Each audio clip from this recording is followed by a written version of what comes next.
हाय दोस्तों, आज हम बात करते हैं आपके मोस्ट इंपॉर्टेंट है आपके जीएस में पूछा जाता है संविधान। आपका बहुत मूल इंपॉर्टेंट रखता है आपका संविधान। ठीक है, तो संविधान हम आज देखेंगे। संविधान का पहला हम हेडिंग देख रहे हैं कि संविधान ग्रहण कब किया गया था। तो आपका ग्रहण किया गया था 26 नवंबर 1949 ईस्वी को। संविधान को क्या कर लिया गया था, ग्रहण कर लिया गया था। और इसको लागू कब कर दिया गया था भारत में, 26 जनवरी 1950 ईस्वी को इसको क्या कर दिया गया था, लागू कर दिया गया था। जिस दिन लागू किया गया था उसी दिन हम किसके रूप में मनाते हैं, गणतंत्रता दिवस के रूप में। ठीक है, तो अब यहां से क्वेश्चन आपके बनते हैं, बहुत मोस्ट इंपॉर्टेंट क्वेश्चन बनते हैं कि संविधान को ग्रहण कब किया गया था। तो संविधान को ग्रहण किया गया था 26 नवंबर 1949 ईस्वी को। और संविधान को लागू कब किया गया था, आपका 26 जनवरी 1950 ईस्वी को संविधान को क्या कर दिया गया था, लागू कर दिया गया था। ठीक है, तो वर्तमान में संविधान में कितने भाग हैं, 22 भाग, 395 अनुच्छेद और कितनी अनुसूचियां हैं, 12 अनुसूची है। अब हम जो सबसे छोटा है उसको उठाएंगे, पहले किसको लेके चलेंगे, अनुसूचियां पहले देखेंगे। ठीक है, तो यहाँ पे देख रहे हैं पहले अनुसूची। वर्तमान में कितनी अनुसूची है आपकी, अगर पूछा जाए तो वर्तमान में आपकी है 12 अनुसूचियां। लेकिन अगर बात की जाए कि संविधान जब लागू हुआ था उतनी समय कितनी अनुसूची थी आपकी, कितनी अनुसूची थी, 8 अनुसूची। ठीक है, तो वर्तमान में कितनी अनुसूचियां हैं, 12 अनुसूची। जो 4 अनुसूची और जोड़ा गया, जब संविधान लागू हुआ था उतनी समय कितनी अनुसूचियां थी आपकी, 8 अनुसूची थी। ठीक है, तो हम एक एक अनुसूचियों को बात करते हुए चलेंगे। पहले बात करेंगे तो पहली अनुसूची में क्या रखा है, बोला गया है कि भारत जो है वो राज्यों का संघ है। इसके अंतर्गत आपके 28 वर्तमान में राज्य हैं और 8 आपके क्या है, केंद्र शासित प्रदेश है। पहले बात समझिए कि ये जो बोला गया है कि भारत राज्यों का संघ है, इसका मतलब क्या है। जैसे जब संविधान लागू हुआ था तो छोटे छोटे, बहुत से सारे छोटे छोटे राजा बने हुए थे। जैसे मान लो यहाँ का अरसिया का राजा कोई और है, कलान का राजा कोई और है, मालीपुर का राजा कोई और है। जैसे ऐसे ऐसे छोटे छोटे प्रांतों में 552 राजा बने हुए थे। मतलब जो पूरा भारत है एक टुकड़ी में बिखरा हुआ था। ठीक है, ऐसे पूरा बिखर गया था। तो इसमें सरदार, आपको पता है कि एक नाम है सरदार वल्लभ भाई पटेल। सरदार वल्लभ भाई पटेल सबको आपको पता है, सब आप 5 से पढ़ते आ रहे हैं। सरदार वल्लभ भाई पटेल कौन थे। तो सरदार वल्लभ भाई पटेल ने क्या किया, उन्होंने कहा, सभी राजाओं से मिलकर कहा कि अगर आप लोग जैसे अलग अलग रहेंगे तो अलग अलग रहेंगे, कोई बाहरी आके आप पे आक्रमण करेगा और आपको आसानी से अपने राज्य में मिला सकता है। ठीक है, तो उनके दिमाग में यह आया। इन्होंने, सरदार पटेल ने क्या किया, इन लोगों से जितने भी राजा थे उन्होंने कहा कि आप एक, हम संघ बनाते हैं, एक संघ में क्या होगा, यूनियन होगा। आप सब इस पे सिग्नेचर कर दीजिए और सिग्नेचर कर दीजिए तो जितने भी आप छोटे छोटे बने हैं सबको मिला के आपका क्या कर दिया जाएगा, सबको मिला के एक देश बना दिया जाएगा, जिसको हम क्या कहेंगे, भारत कहेंगे। ठीक है, तो वो लोग जो यहाँ के राजा थे वो तो देखे नहीं कि यूनियन का मतलब क्या होता है। अगर कोई चीज यूनियन में सिग्नेचर कर देता है, कहने का मतलब वो इससे फ्री नहीं होगा। अगर कोई भी यूनियन में है, अगर यूनियन में अगर वो राजा एक बार सिग्नेचर कर दिए तो वो अपना राज्य लेके क्या नहीं हो सकते, अलग नहीं हो सकते कभी भी। अगर कोई भी चीज यूनियन पे अगर तब इन्होंने क्या बहकाया उनको, सरदार पटेल ने क्या किया, अब बहकाए चलो भैया सिग्नेचर करा ना, सिग्नेचर कर बाद दूसरे को मिला ले। अब उनके दिमाग में क्या आया, राजा भोग विलासी आदमी बोलो, उन्होंने क्या किया, यूनियन पर क्या कर दिया, सिग्नेचर कर दिया। कौन करवाया था, सरदार वल्लभ भाई पटेल ने। तो इन लोगों ने यूनियन पर सिग्नेचर कर दिया। यूनियन का मतलब क्या होता है कि अगर आप एक बार हमारे यूनियन पर सिग्नेचर कर देते हैं और अगर आप पूरे भारत में मिल जाते हैं तो आप इससे अलग राज्य बना के निकाल नहीं सकते। जैसे आप भारत में एक बार मिले तो यूनियन पे आपने सिग्नेचर किया, अगर आप निकलना चाहेंगे तब भी नहीं निकल पाएंगे। क्यों, क्योंकि आपने यूनियन पे आपने सिग्नेचर कर दिया। ठीक है, आपको बात समझ में आ रही है कि भारत राज्यों का संघ होगा कि मतलब बहुत से राज्य मिलकर क्या बनाएंगे, भारत को बनाएंगे। मतलब अनेक छोटे छोटे राज्य एकत्रित होकर क्या बना लेंगे, भारत बना लेंगे। बात आपको समझ में आ रही है यहाँ पे कि भारत राज्यों का संघ का मतलब क्या है।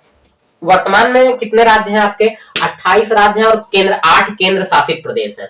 अब बात आती है कि केंद्र शासित प्रदेश का मतलब क्या होता है। जैसे हम उदाहरण में लेते हैं, इतनी समय जो दिल्ली है वो कैसी है, दिल्ली आपकी क्या है, भारत की क्या है, राजधानी है। दिल्ली कैसा प्रदेश है, केंद्र शासित प्रदेश है।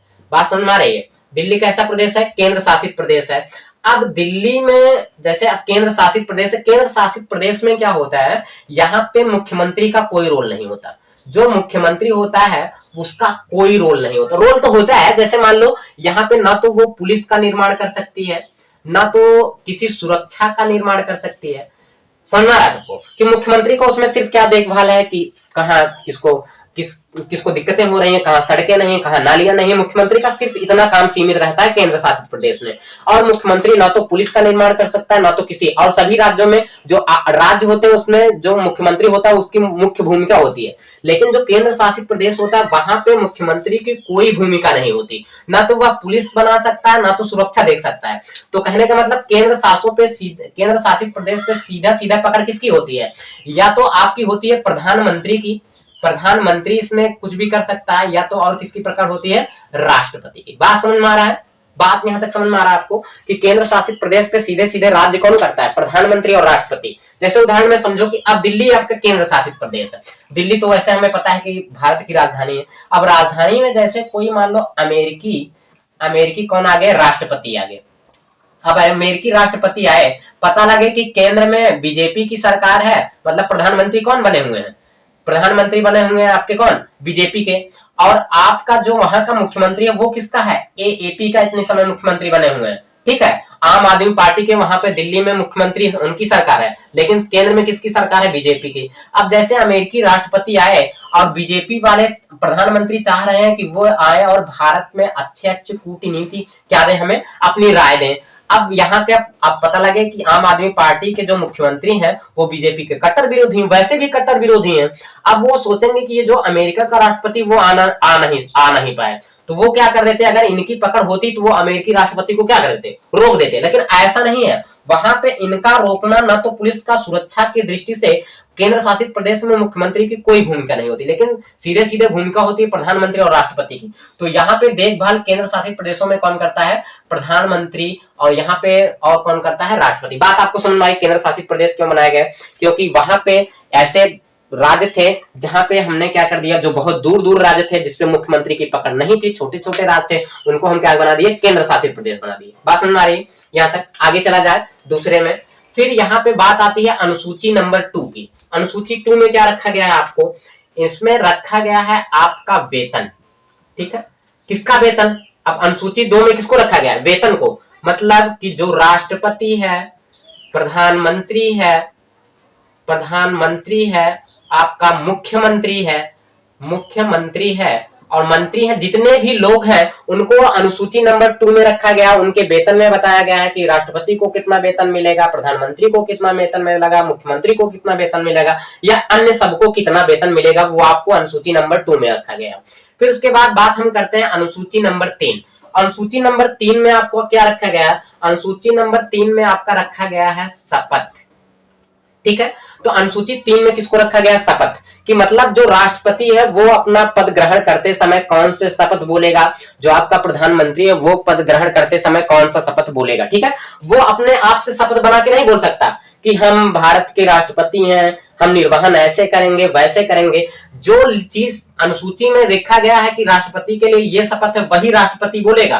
कहने का मतलब कि सभी की शपथ धारण करने के जो लेख लिखा जाता है वो किसमें रखा गया, अनुसूची नंबर 3। बात आपको समझ में आ रही है। फिर उसके बाद बात आगे आती है चौथे की। आपको यहां तक बात समझ में आ गई हो कि शपथ क्या होता है, बात आपको एकदम क्लियर हो रही है। अब यहाँ पे हम बात करते हैं अनुसूची नंबर 4 की। अनुसूची नंबर 4 में आपका क्या रखा गया है, राज्यसभा, ठीक है। अनुसूची नंबर 4 में आपका क्या रखा गया, राज्यसभा। बात समझ में आ रही है आपको एकदम क्लियरिटी से। इसमें किसको रखा गया है, राज्यसभा को। राज्यसभा का मतलब क्या होता है कि इसमें रखा गया अनुसूची नंबर 4 में किसको रखा गया है, राज्यसभा को। राज्यसभा क्या करेगी, राज्यसभा के बारे में बताया गया कि किस प्रदेश से राज्यसभा में कितनी कितनी सीटें रहेंगी, वो आपको किस अनुसूची में रखा गया, अनुसूची नंबर 4 में, कि किस राज्य से किस प्रदेश से कितनी कितनी राज्यसभा में कितनी कितनी सीटें होंगी, ये रखा गया है आपके अनुसूची नंबर 4 में, ठीक है। आगे बात करते हैं अनुसूची नंबर 5 की। अनुसूची नंबर 5 में किसको रखा गया है, एससी एसटी को क्या दिया गया है, विशेष प्रावधान दिया गया है। क्योंकि ये पिछड़े वर्ग के थे, इसलिए अनुसूची नंबर 5 में क्या रखा गया है, एससी एसटी को एक विशेष प्रावधान दिया गया है कि इसके अंतर्गत इनको विशेष रूप से छूट मिलेगी। बात समझ आ रहा है, यहाँ तक आपको 5 अनुसूची एकदम क्लियर हो गई। पहला अनुसूची नंबर 1 में क्या रखा गया है कि भारत राज्यों का संघ होगा। अनुसूची 2 में क्या रखा गया है, पहले वेतन ले लेंगे, फिर उसके बाद क्या ग्रहण करेंगे, शपथ ग्रहण करेंगे। फिर 4 में क्या हो जाएगा, राज्यसभा हो जाएगा। फिर 5 में क्या हो जाएगा, एससी एसटी का विशेष प्रावधान हो जाएगा, ठीक है। अब यहां से बात हम आगे करते हैं अनुसूची नंबर 6 की, ठीक है।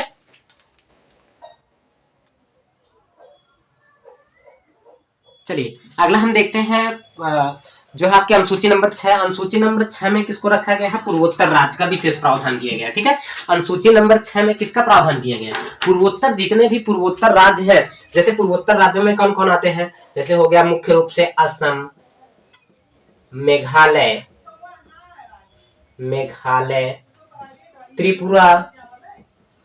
त्रिपुरा और कौन? मिजोरम। ये मुख्य रूप से भारत के पूर्वोत्तर राज्य हैं। इनका विशेष प्रावधान किस अनुसूची में किया गया है? अनुसूची नंबर 6 में। अनुसूची नंबर 6 में पूर्वोत्तर राज्यों को विशेष प्रावधान दिया गया है कि जितने भी असम, मेघालय और त्रिपुरा और मिजोरम के जितने भी व्यक्ति हैं, वो जितने भी पिछड़े लोग हैं, उनको एक विशेष प्रावधान, इसलिए देखते हो जिस वैकेंसी में आता है लिखा रहेगा कि जो है पूर्वोत्तर राज्य जितने भी है ईस्ट वाले, वहां पे क्या होता है? उनका विशेष प्रावधान। हम लोगों की लंबाई अगर 168 लेगी तो उनका 152, क्योंकि वहां के जो पहाड़ी एरिया के जो आदमी होते हैं वो बहुत पिछड़े हुए होते हैं, ना तो वहां नेटवर्क सही से चलता है, ना तो वहां कोई व्यवस्था अच्छे से पहुंच पाती है। इसलिए जो असम, मेघालय और त्रिपुरा के जितने भी राज्य हैं, वो उनको एक विशेष प्रावधान दिया गया। वो किसके अंतर्गत रखा गया है? अनुसूची नंबर 6 के अंतर्गत। ठीक है, हम देखते हैं अगली अनुसूची नंबर 7। अनुसूची नंबर 7 क्या रखा गया है? शक्ति का विभाजन। अनुसूची नंबर 7 में किसको रखा किया गया है? शक्ति का क्या होगा? विभाजन होगा। शक्ति का विभाजन किस अनुसूची में रखा गया है? अनुसूची नंबर 7 में। शक्ति के विभाजन में क्या क्या होता है? मुख्य रूप से इसमें 4 विभाजन होते हैं। शक्तियों का विभाजन मुख्य रूप से कितने प्रकार का होता है? 4 प्रकार का। पहला क्या होता है? संघ सूची। ठीक है, संघ सूची। और दूसरा आपका क्या होता है? राज्य सूची, राज्य सूची। और तीसरा आपका क्या होता है? समवर्ती सूची, समवर्ती सूची।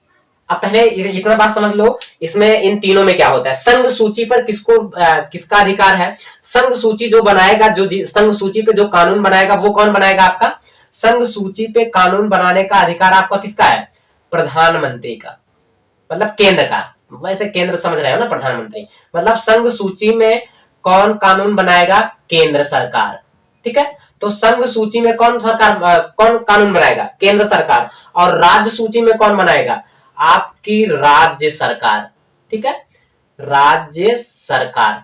बात समझ में आ रहा है? संघ सूची में आपका राज्य कौन बनाएगा? संघ सूची में आपका जो है कानून व्यवस्था का पालन कौन करवाएगा? केंद्र सरकार। और राज्य सूची में कौन करेगा? आपका वो आपका करेगा राज्य सरकार। और समवर्ती सूची में क्या होता है? समवर्ती सूची जो होती है उसमें आपके दोनों करेंगे, राज्य और केंद्र दोनों करेंगे। राज्य और केंद्र आपके दोनों इस कौन की सूची को निर्माण करेंगे? समवर्ती सूची का। जैसे अब मान लो हमने बताया कि संघ सूची में केंद्र सरकार जो है कानून व्यवस्था बनाएगी, राज्य सूची में राज्य सरकार कानून व्यवस्था बनाएगी, और समवर्ती सूची में दोनों बनाएंगी। अब जैसे मान लो अगर हमने, जैसे राज्य सरकार ने सोचा कि हमारे राज्य में कुछ अच्छा है, जैसे उन्होंने कुछ लागू करना चाहिए, शिक्षा नीति या कुछ भी, जैसे इन्होंने कह दिया कि पुलिस की हमें क्या करनी चाहिए? पुलिस को हमें थोड़ा और शस्त्र प्रदान करना चाहिए। वैसे तब तो एक बंदूक पावत टांगे पुरान हो गया, देखो वो ना देगा। ठीक है, तो पुलिस को सख्त बनाने के लिए राज्य ने कहा कि हमें एक कानून बना के जो है अच्छा, हमें इसको और राइफल देनी चाहिए। लेकिन केंद्र सरकार जो है इस पे वो राजी नहीं है।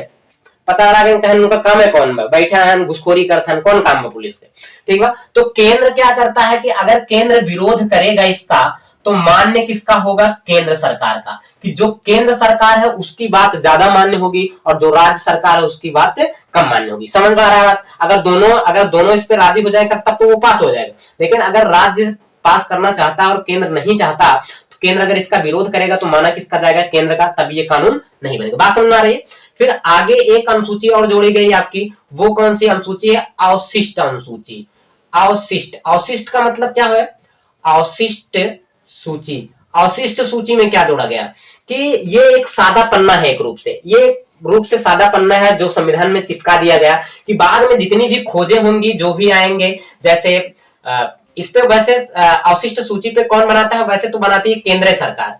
केंद्र सरकार जो है इस पे कानून लागू करता है। इसके अंतर्गत जैसे नया खोज, फेसबुक, व्हाट्सएप, इंस्टाग्राम अनेक चीज, जितनी भी नई चीजें खोजी जाएंगी वो किसके अंतर्गत चिपका दी जाएंगी, अवशिष्ट सूची के अंतर्गत। बात आपको समझ में इतना आ रही है कि अनुसूची नंबर 7 में शक्ति का विभाजन लिखा गया है। शक्ति का विभाजन का मुख्य रूप से 4 प्रकार का किया गया है, संघ सूची, राज्य सूची, समवर्ती सूची और अवशिष्ट सूची। संघ सूची में किसको कौन कानून बनाएगा, केंद्र सरकार, और राज्य सूची में कौन कानून बनाएगा, राज्य सरकार, और समवर्ती सूची में दोनों बनाएंगे, लेकिन सबसे ज्यादा मान्य केंद्र सरकार का होगा। और एक अलग से कोरा पन्ना चिपका दिया गया, उसको हम बोलते हैं अवशिष्ट सूची। जितनी भी नई खोजें होंगी वो किसके अंतर्गत रखी जाएंगी, अवशिष्ट सूची के अंतर्गत। बात आपको यहां तक समझ में आ रही है, आगे चला जाए, इतना स्क्रीनशॉट ले लो जिसको लेना है, फिर मिटा के आगे चले। हम आगे बात करें अनुसूची नंबर आपकी 8 की, चलिए मिटा दें यहाँ पे, चलिए ये वाला मिटा दे रहे हैं इस साइड का।